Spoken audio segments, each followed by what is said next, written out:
எப்படிங்க? This is Selvaraj from certified Tata AIA life advisor business associate leader work பண்ணிட்டு இருக்கேன். இது வந்து ஒரு எஜுகேஷனல் அவேர்னஸ் வீடியோ. இன்றைக்கி வந்து ஒரு நாலேஜ் ஷேரிங் உங்களுக்கு டேர்ம் அண்ட் கண்டிஷன்ஸ் பற்றி.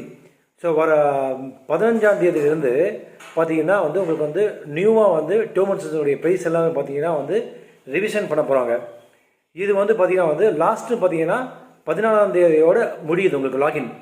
ஸோ 100 கோடி வந்து டாட்டா ஏஐஏ வந்து சம்மஷ்யூர்டு கவரேஜ் வந்து கொடுக்குறாங்க. இது வந்து இதுக்கப்புறம் வந்து கொடுப்பாங்கன்னு சொல்ல முடியாது. யார் எலிஜிபிள் அப்படின்னா மினிமம் வந்து ஒரு வருஷத்துக்கு 35 லட்சம் யார் இன்கம் ஏர்ன் பண்ணுறாங்களோ அவங்க வந்து 100 கோடியை வந்து சம்மஷ்யூர்டு கவரேஜ் வந்து எலிஜிபிள். ஸோ இது வந்து பேங்க் வந்து உங்களுடைய சேலரி வந்து பேங்க்கில் கிரெடிட் பண்ணுற மாதிரி வந்து இருக்கணும். அது ஸ்டேட்மெண்ட் வேணும். ரெண்டாவது பே ஸ்லிப் இது இருந்துச்சுன்னா போதும். கம்பெனி டீட்டெயில்ஸ் இது இருந்துச்சுன்னா போதும். நீங்கள் 100 கோடியை வந்து சம்மஷ்யூர்டு வந்து உங்களுக்கு கொடுக்கலாம். இதை பற்றி உங்களுக்கு வந்து இன்ட்ரெஸ்ட் இருந்துச்சுன்னா எனக்கு கான்டாக்ட் பண்ணுங்கள். நான் உங்களுக்கு ஹெல்ப் பண்ணுறேன். Thank you friends.